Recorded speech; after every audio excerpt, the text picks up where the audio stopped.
very, very good. So it is now my pleasure. I've had just a lovely time getting to know Pax before this lecture. Pax is speaking. She's our 9th guest speaker here for our 21st Century Turning Points lecture series. Pax Bobrow is the project manager at the Greater Augusta Arts Council. She manages public arts. If you've been downtown and you've seen all the amazing public art that is on display, murals and sculptures, that's her bag, and that's what she's going to be speaking on today. So please welcome Pax Bobrow. Thank you, Crystal, and thank you everyone for coming out today.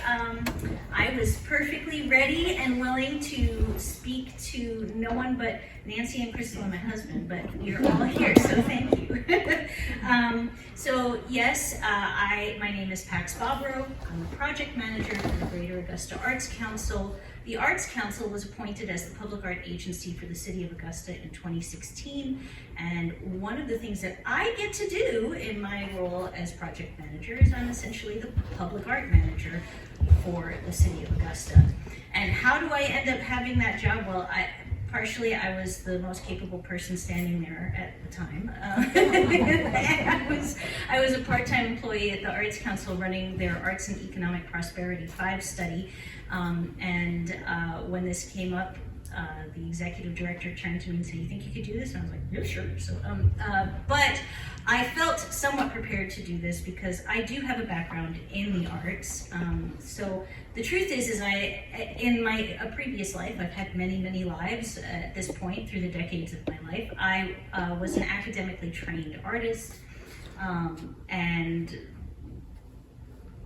earlier I had experimented with just, making designs in space and marks and what have you, but I found that what I really loved was trying to keenly observe people, places, the things around me, and capture their spirit in clay, in charcoal, in paint. I particularly love painting al fresco out in nature. And so actually, the last place I studied was at the New Orleans Academy of Fine Art. We lived in New Orleans for a decade. And the last thing I did there was actually a traffic signal control cabinet project, where in New Orleans, when they did this, their whole thing when they started, I mean, they have literally hundreds of them now, and it's paint whatever you want, but when it started, it was try to conceal the box. They didn't like the boxes. And so they hired artists to paint basically in such a way that you didn't know it was there. So I did like a little trompe l'oeil thing where you had no idea, you couldn't tell if you were looking at it at just the right angle. And of course, our traffic engineering director, John Ussery, would have my head if I did this in Augusta, because this would be considered a road safety hazard. But at the time in New Orleans, it was just, totally fun. So, and then we moved to Augusta in 2014, and I started working at the Arts Council in 2016, which, was a good time because that's when we were officially made the public art agency for the city of Augusta. So as I talk, before we get going, I just want you to think about it and ask yourself, what is your favorite work of public art? I mean, there's literally thousands of them throughout history, throughout the world, throughout Augusta now. And so just contemplate it. I'm going to tell you what my all-time favorite piece of public art is at the end of the lecture, and I'm going to ask you as well.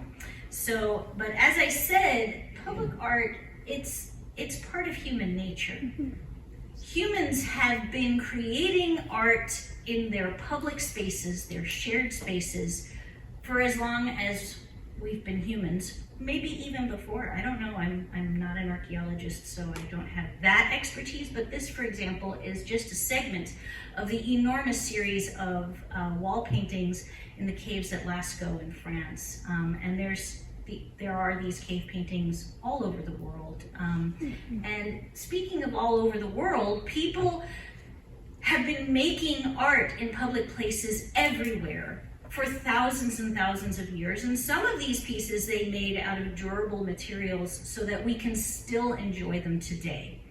right? I mean, you can actually weave together things, you can carve things out of wood, you can paint with distilled berries and leaves, or weave, or what have you, and make something that you are communicating as an artist in a public space, but it may wear down over time. But then of course there's, when you carve it out of stone, or you do the magical alchemy with clay that actually vitrifies it slightly and turns it into stone, you can have things that are durable that way, cast bronze, what have you. So public art has been existing in humanity all over the world forever. We're drawn to this. We need it. Here in the United States, once it was officially the United States of America, public art really got a push during the New Deal era. When Franklin Delano Roosevelt wanted to stimulate the economy and bring a little relief to the countless number of Americans who were without work, he included artists. He was like, we got all these out-of-work artists, we could really make this country beautiful. We could just pay the artists and have them go at it. So in 1933, the Department of Treasury got funds from the Civil Works Administration to employ unemployed artists, and the whole program for the federal arts part of the WPA, the Works Progress Administration, emphasized, quote, the American scene as a subject matter. And so I had to write this part down because there was no way I was going to remember it, so I'm going to read it off this piece of paper.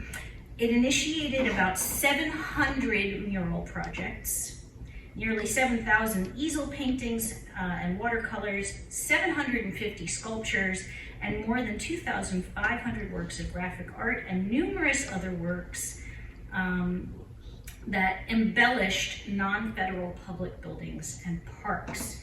So, for example, this is a gorgeous, enormous fresco that was actually painted on concrete panels that could then be moved afterwards by Diego Rivera.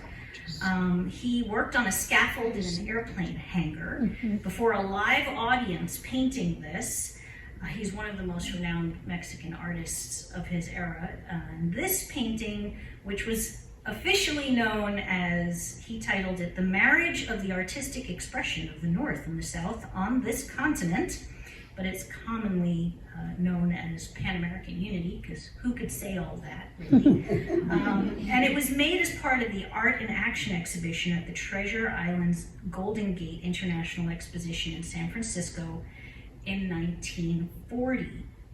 So this is generally considered one of his greatest works, and this was paid for, in fact, through WPA funds, federal funds, and he painted this live in front of an audience. It has since moved twice and is now in a museum collection. The WPA murals, they tended to celebrate the spirit of hard work, intellectual ingenuity, and cultural and spiritual plurality of America. So, for example, right here, this Vertus Hayes mural from the Harlem Hospital in New York, part of, there's a couple of panels. Pursuit of Happiness in 1936 was actually the first WA commission in the country given to African American artists, but it was not the last. So the WPA really funded a ton of public art all over America. These murals, they're actually bas-reliefs that are carved into the facing, the marble facing of the U.S. Courthouse and Post Office building in Philadelphia. And this was funded through WPA, and it depicts, these reliefs are of postal workers delivering mail in the east, west, north, and south. And frankly, I mean, it's kind of a brag on just how big America is, that our postal workers are in completely different climates with completely different cultures because America is just that big. So again, the public art that was commissioned through the WPA tended to be a big celebration of just how vast, diverse, fabulous, clever, and hardworking America was. This is in Philadelphia. And why am I talking about Philadelphia? Well, Philadelphia is important because Philadelphia was the first city, because the WPA, it ended in 1943, that all that federal funding to hire out-of-work artists, it ended in 1943. But Philadelphia in 1959 took that concept, which is basically taking a percent of whatever you're spending for new buildings or what have you, and insisting that it be invested in public art. So Philadelphia, Pennsylvania instituted the country's very first Percent for Art program in 1959. And through the years, these are actually very recent sculptures. These are not some of the original ones. But Philadelphia, I've had people say to me, I've been working on public art in Augusta now since 2016, and people say, oh, you go to these other cities, they have tons of public art. And I say to them, well, most of them have been funding their public art for 50 years at least.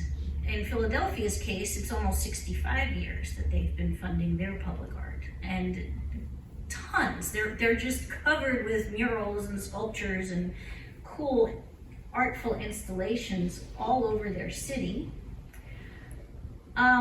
But in fact, they were the first, but then other cities caught on. So Baltimore started their Percent for Art in 1964. San Francisco and Hawaii started theirs in 67, Seattle in 73, and then my hometown of New York City finally caught up in 1982.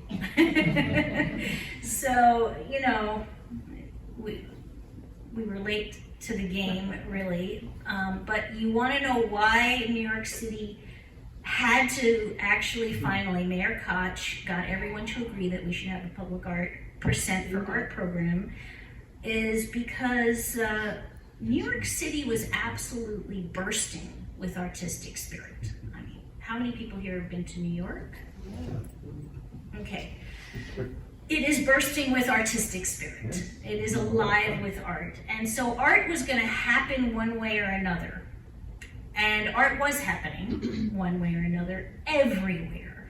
And I was going to school in Manhattan at this time, and I loved the artwork on all of the subway trains. I loved it. I loved it in all of the halls and the buildings and the subway stations and everything. But at the same time, it also led to a certain level of decrepitude, right? They kind of were meshed together. And so Ed Koch got the city on board for, okay, let's do this thing that these other cities have been doing. It's called Percent for Art. And so it's a concept I learned in, like Psych 101, it's called sublimation, where when you have this urge that's maybe a little bit destructive, you say, okay, but what's a way I can do it that'll actually be productive? And so then New York started funding their Percent for Art, where all new buildings and developments had a percent dedicated to creating public art. Now, okay, so does Augusta have a Percent for Art program? Well, no. So Augusta decided to have a public art agency in 2016. That's pretty recently, right?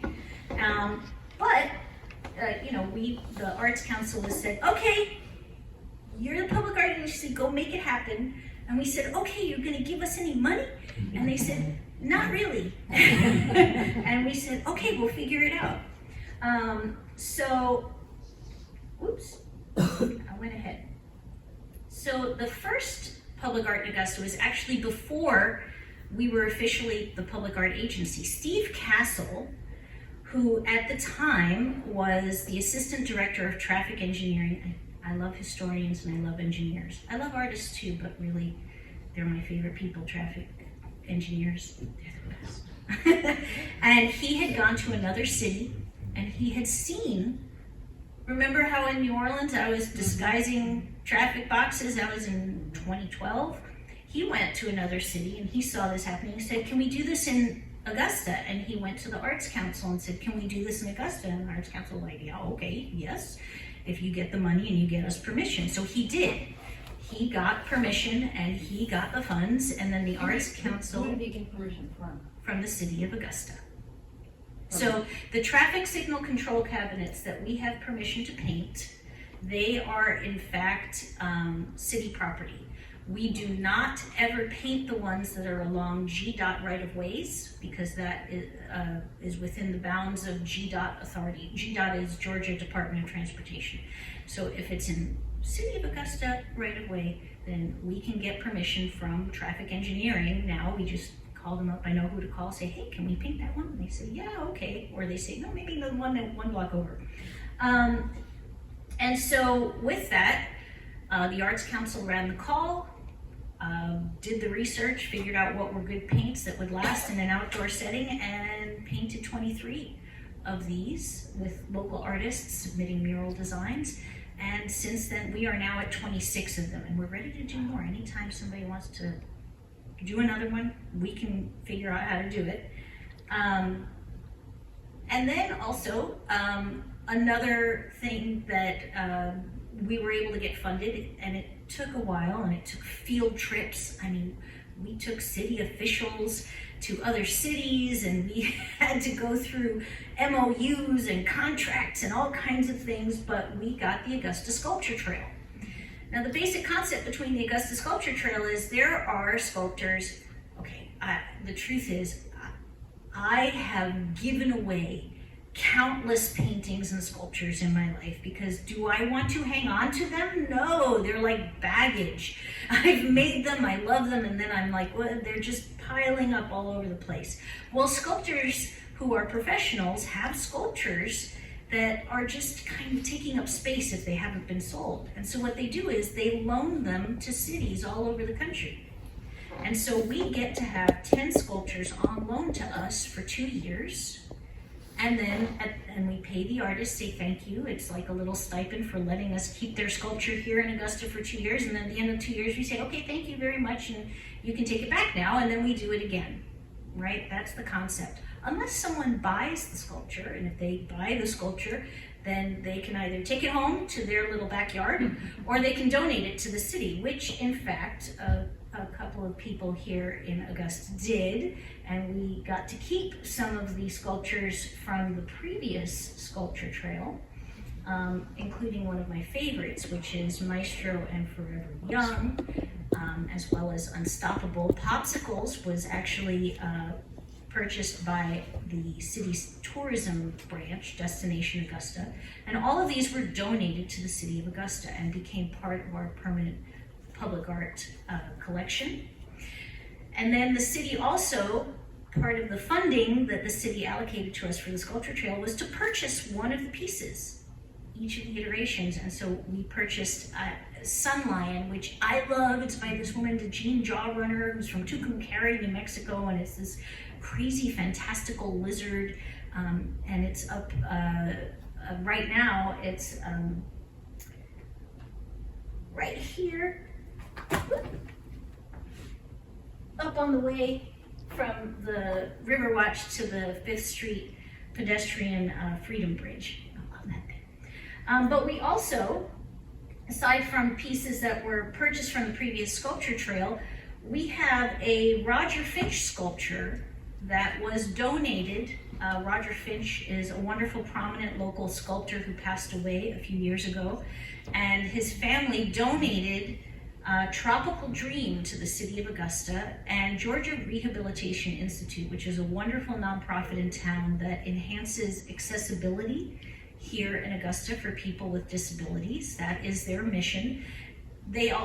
The CEO of Georgia Rehabilitation Institute, Dennis Skelly, also loves public art. So he has devoted himself to making sure that public art goes into fully accessible places. And so he paid to have this refurbished and installed, and the sculpture trail we chipped in a little bit to include it along the trail. We have also initiated the Golden Blocks Project. The Golden Blocks Project is an initiative that it's a collaboration between the Greater Augusta Arts Council, the Lucy Craft Laney Museum of Black History, and our city's housing and housing development department. Goodness gracious. Yes. And so how does that work? Well, really, the Arts Council had a really great year at Arts in the Heart one year. It was like in 2018. We did really well.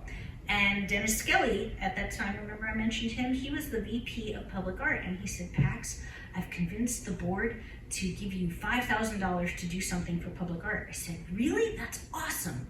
And so I approached Corey Rogers, and I said, Corey, let's do something cool. And so we sat down with another woman named Amina Walton, who was a board member at the time. And we said, what could we do? What could we do? And he said, well, there's this concept that I've been trying to, get off the ground, that this area at Gwinnett and Button Street, Laney Walker Boulevard and 9th Street, it was the Golden Block. And I want to project this concept that this entire area was the Golden Blocks. That once upon a time, this was a thriving center and hub of culture in Augusta, because everyone who was not allowed to live anywhere else in the city, they all lived in this area and thrived. And so it's a place of rich cultural history. And so we created a public history through public art program called the Golden Blocks. And it's gone through a number of iterations. We're now in our third iteration. There's actually an open mural call right now. We're inviting artists to visit the Lucy Craft Laney Museum of Black History and get a tour, and then submit mural concepts for a building at 1134 Laney Walker Boulevard.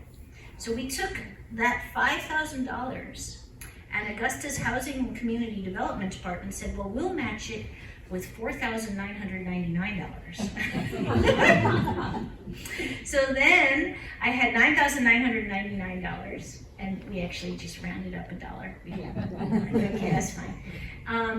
So then I had $10,000, and so then I took that $10,000, and it was all completely local, and we used it as a match for a National Endowment for the Arts grant. And that was my first successful attempt at writing a National Endowment for the Arts grant, and we got it. And so then we had $20,000 for this project. And then they said, oh, we love that so much, we want to do it again. So the National Endowment for the Arts said, we'll give you another $10,000 if you get another $10,000 to match. So I went back to housing, and I said, can you give me another $10,000? And Hawthorne Welcher said, you betcha. And so we got to do more. For this iteration of the Golden Blocks Project, it's actually funded through a grant from the Porter Fleming Foundation. So grants are our lifeblood for public art, as well as donations from locals, okay, so far, as well as city allocations. So city allocation was the sculpture trail, others are grants and local contributions. This, literally last night at 8 p.m., we painted the very last part of this awesome crosswalk mural project. This is the city's first crosswalk murals. It was funded through a grant, a very competitive 9-state region grant from South Arts called the Cross Sector Impact Grant, where we did the art part and the community meetings, where we went to, right behind there, that's Magnolia Court Apartments. We had community meetings there with our lead artist, Ray Sturkey, and said, hey, what do you want to see in these crosswalks? And they said, it was months. We did this over the course of many months, and the basic concepts were of love, unity, and peace. And so he designed crosswalk murals that reflected this. And we just finished the last one last night. We had gotten 2 of them done, but we ran out of paint because we did not know just how much paint it really would take to cover these crosswalks. And so we had to do a fundraiser because I had blown through that cross-sector impact grant from South Arts. So we did a fundraiser locally, and people just, they were like, yes, we love this. And we raised enough money to buy a whole nother round of paint.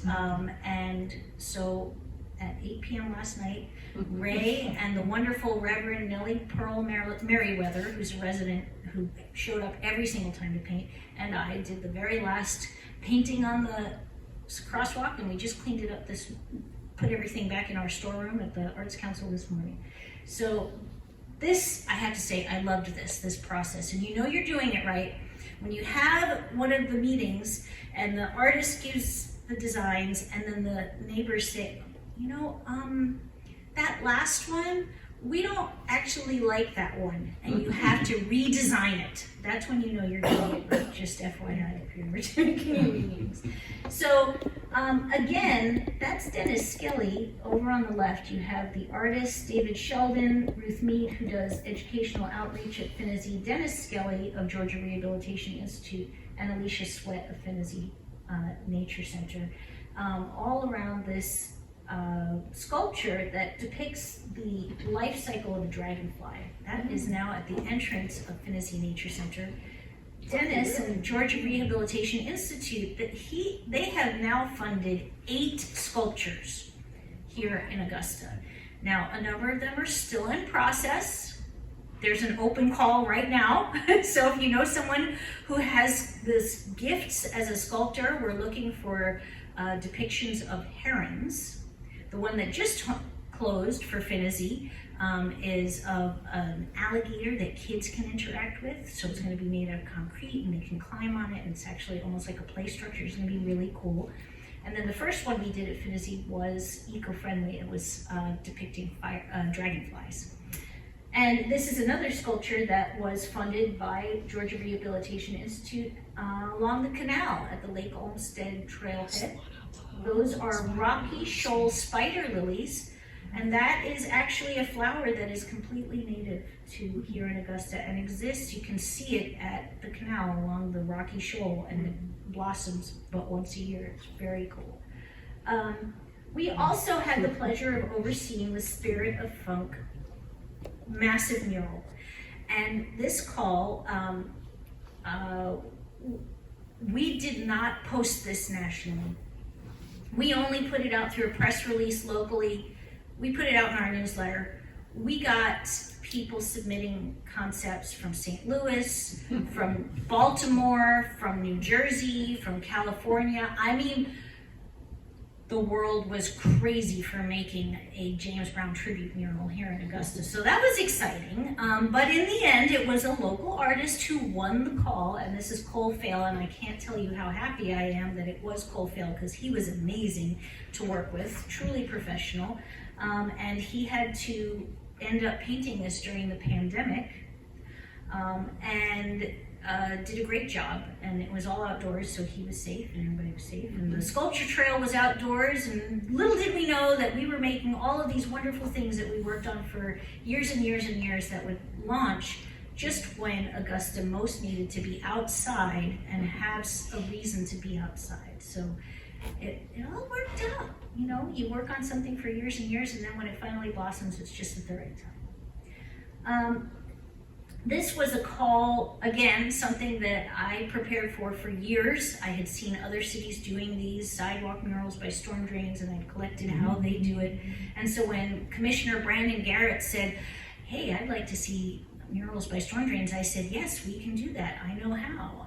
And so we actually collaborated with the city's engineering department, their stormwater services, and they have an educational mission. They want the citizens of Augusta to understand that what goes into that storm drains goes directly into Savannah River. And so we ran this call, and these are 12 murals that are around downtown. The second iteration that happened last year, we started with murals at Richmond County schools. So the list of the schools that actually have these murals is up in the left-hand corner, and we're now starting the next round of storm drain murals at Richmond County Schools. I have the last site visit this week to decide which storm drain are we going to paint this mural at. And we all go around, and Oscar Flake, who's the head of Stormwater Services, goes around. And he walks like a cowboy. I don't know why, but and so me and the cowboy go around and we say, okay, this one. It's very fun. I do love my job. Then we have, these are storefront murals where basically you have a building that has not yet found its purpose in life in recent years, and it's not looking so great, but you get some plywood and you get artists to paint murals and hang them up onto the buildings, and then the buildings actually inspire the public and developers and what have you to think, oh yeah, I could buy that building and I could do something cool there. That's the idea. So this was actually funded, of course, through the Downtown Development Authority, because they definitely want their downtown development. And we've done, I'm missing a picture in the right-hand corner, but there's also, we also have done calls where it's businesses that are funding them. So Beacon Station was a new development that went in right at the train tracks where R.A. Dent and turns into Wrightsboro Road, and so Wesley Stewart and Matt Thomas won that call to create this, and it is a riff on their signal, the beacon chevrons. Thank you. My other half of my brain is whispering the word chevron to me in the audience. Thank you. And then, of course, this is City of Stars. This is actually a Textron golf car. Do you all know that we are the biggest creator of golf cars in the world here in Augusta? I learned this when Textron said, hey, we'd love to do this project with you. And I was like, wow, 85% of all golf cars in the world are made here in Augusta. So yeah, this is actually funded by Textron, and what you don't know is there's actually like a little charging station there, and there's solar panels on top. If you ever need a break, it's right by the public defender's office. You just sit there, you charge your phone, take a break with the art. It's very cool. And then of course Kroger, has worked with us. When they open a new Kroger, they have a program where they have a mural that's made by a local artist right in the entryway. And when they opened a new Kroger some years ago, they worked with the Arts Council to do a call for art for that mural. And now there's a new one that's going in over by Fort Gordon, and we just completed that. And I can't tell you who won the call yet because she hasn't signed the contract, so it's not public, but it's gonna be awesome. So companies do often also work with the Arts Council and fund the public art, because you need funding, because we never ask our artists to do things for free. We want them to make a living doing their work, right? So that they can keep doing their work, because that is their calling. It actually is work, and it takes skill, and it takes creativity, and we believe they should be paid for their work. So we don't say, hey, we'll do this for free. That's not what we do. So remember how in the beginning I asked you all what your favorite work of public art is? I am now going to let you know what mine is. It's true. My personal favorite work of art. Now, a close second is actually The Angel on Market Street in San Francisco by Stephen DeStabler. I do love that piece very, very much. But my all-time favorite work of public art is, in fact, the Statue of Liberty by Frédéric Auguste Bartholdi in New York. So, however, I will tell you as a native New Yorker, don't ever bother climbing to the top of it. That is one of the worst experiences in life. Just thoroughly enjoy it from the ground. From the Staten Island Ferry. So, and so now I'm going to ask you all you thought about it. What is your favorite work of public art? I really do want to know. Yes. The water-themed murals at the water station. At the waterworks, yes. So just so you know, we've been working with the utilities department to try and get those fixed. And they have told us that they were sending divers down into the tanks behind there to try and figure out what is structurally going awry before they will then pay to fix the murals. But so that's in process. Yes. Back home in San Francisco, there are, in front of the San Francisco Museum of Modern Art, there is a statue of, I can't remember his name for the life of me, but the Great Liberator. He was a dude, did a lot of work in, you know who he is probably. Anyway, and there is a seagull that likes to sit on top of his head. All right. Simon Bolivar. Yes, I just couldn't remember his Okay, name. so you particularly love the statue of Simon Bolivar that's in front of the Museum of Modern Art in San Francisco, and partially you love it because the way that piece was created, it invites a seagull to come sit on Simon Bolivar's head, which, you know, the actual Simon Bolivar probably would not have tolerated, so, you know, it's kind of cool. Anybody else? Yes, I ma'am? actually fell in love with one of the sculptures that was in the comics called Duet. Yes. I know that stainless steel is extremely difficult to work with, and that artist created something that was just magnificent. I agree. So that's Gregory Johnson. He's actually based in Cumming, Georgia. And if you're not familiar with it, in the first iteration of the Augusta Sculpture Trail, there was a piece by Gregory Johnson, and some people would look at it and they would tell me what they thought it was all the time. They saw sails, boat sails. Some people saw flames. Gregory actually, through his observation of the swans who lived in the lake by his house, he saw that the way that they would sometimes form together in space, and he abstracted it into that form, that for us is very much like a flame or sails of a boat, because that's the beauty of natural form, is that it repeats itself. So when you can see a natural form in its deepest essence and abstract it out, it actually will carry from one object in the world to another, what its essence is. And I love that piece as well. Mm-hmm. I was really hoping that it would stay.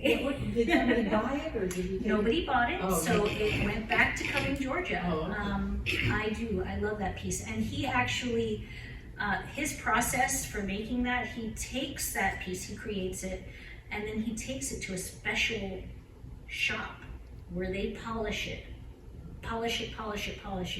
and then he takes it back and he polishes it some more with an even finer, I mean, he works on this thing. Yeah, and then of course, on the pedestrian bridge, he has a piece now. He And does. it replaced what had gotten damaged, which was the soccer board. Yes. And I noticed that the soccer board now is back in the common, and I wondered who paid for the repairs. So that is a great question. So again, while each of those sculptures is on loan to the city of Augusta, the city of Augusta is liable for them. That's in the contract.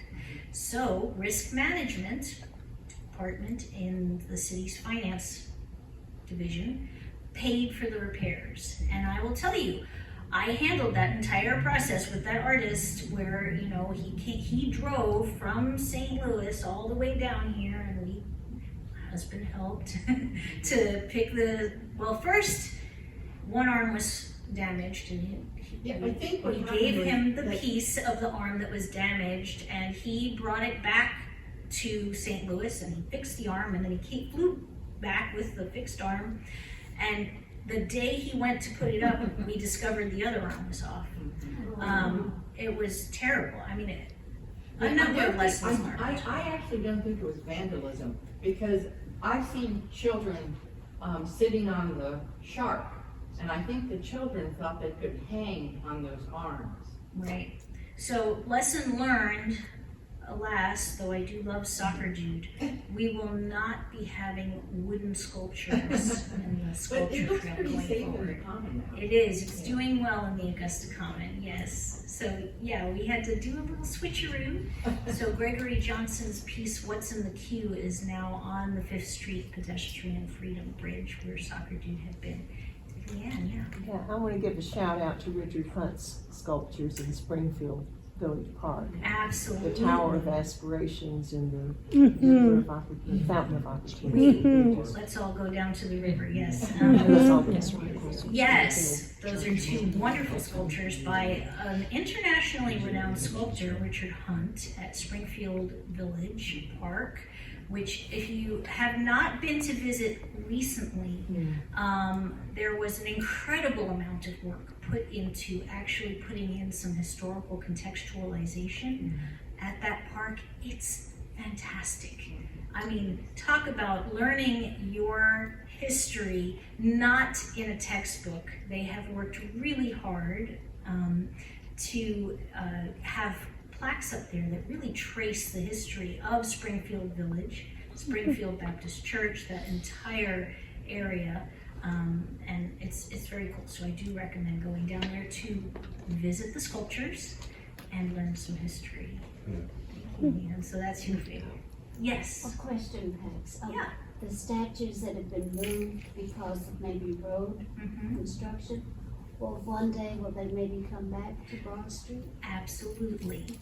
Yes, they will, I promise. So one of the fun things, remember I told you I love historians and I love engineers. So John Ussery is now the Assistant Traffic Engineering Director for the City of Augusta. And so when they came up with the plans, the TIA plans for the redesign of Broad Street, he let me see them, and I printed them out, and I got a red pen, and I put a little circle with an arrow that said sculpture here, sculpture here, sculpture here, sculpture here, all along Broad Street. And I followed his directions, which was to say every single thing I could possibly want, because they could always narrow it down to fewer, but if I don't mention it, they'll never do it. So I have put in requests for locations where they will reserve spaces for concrete pads for sculptures all along that center of Broad Street. If you haven't seen the plans, they're really cool. It's like a long, long, long horizontal park down the center of Broad Street. It's going to be very, very cool. And yes, Maestro and Forever Young will go back very close to Miller Theater. And Unstoppable will go back as well, sort of as an entry point to downtown near 13th Street, 12th Street.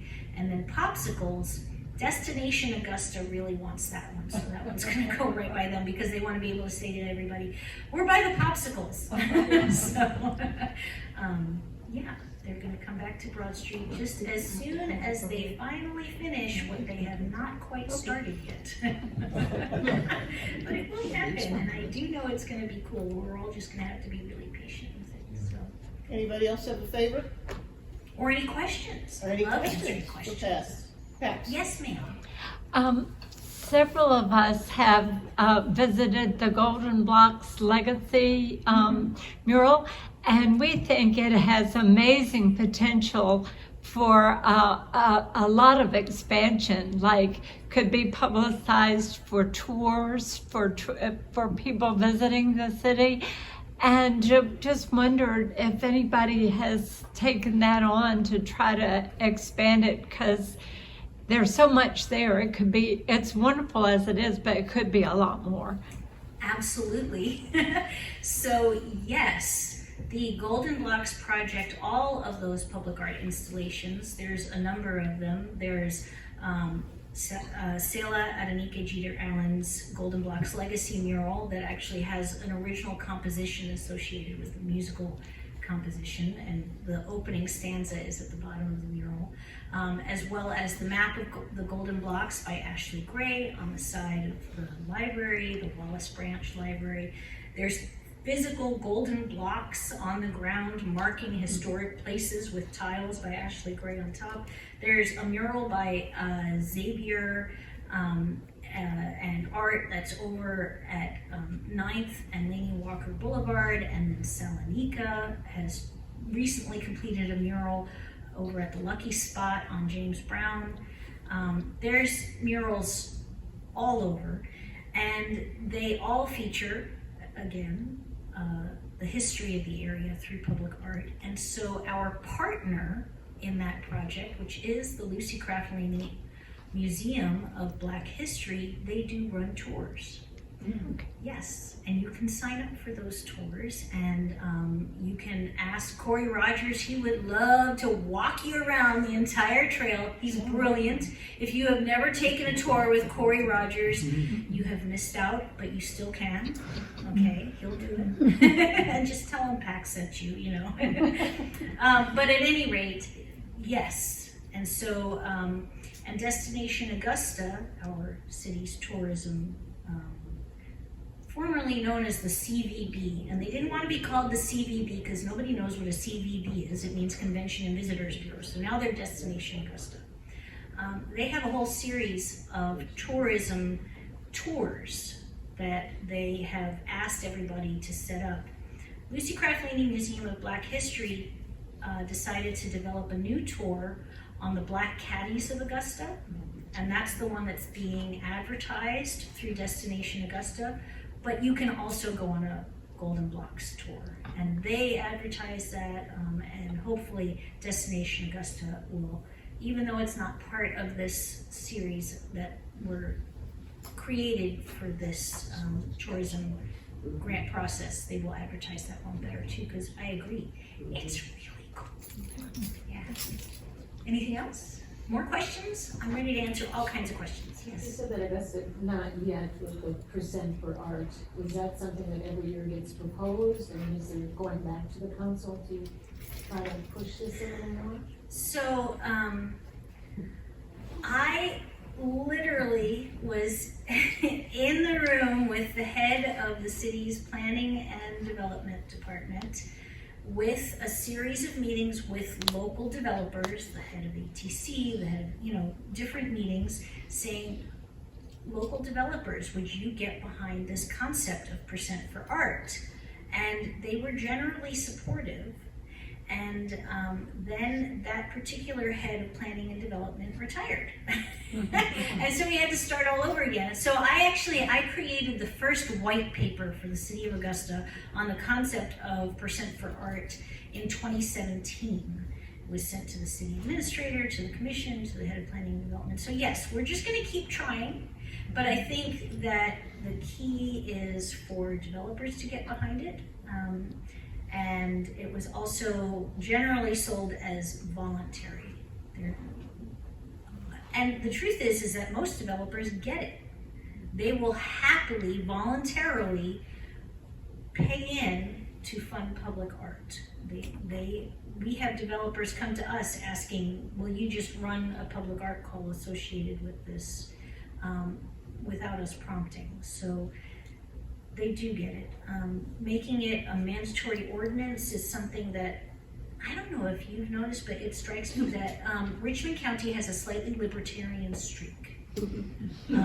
There's a sense that anything that is mandatory or legislated is somehow not okay.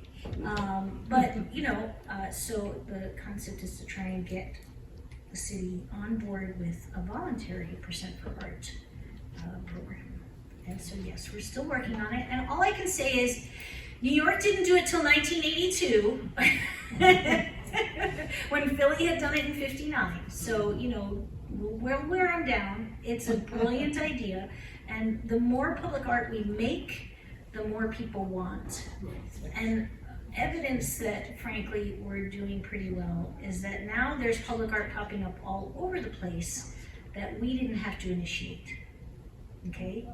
I worked with folks from planning and development and traffic engineering to create a standard operating process because, engineers, that's how they talk about it.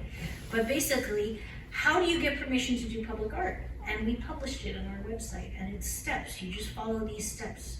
And in fact, if it's using taxpayer money, or it's using city property, or you have to block off city right of way, then you need city permission. If none of those are the case, if it's private funds on private property and you're not gonna block off a city street, go to it. I think it's gonna happen eventually. Guys, we need to, we've gone a little over.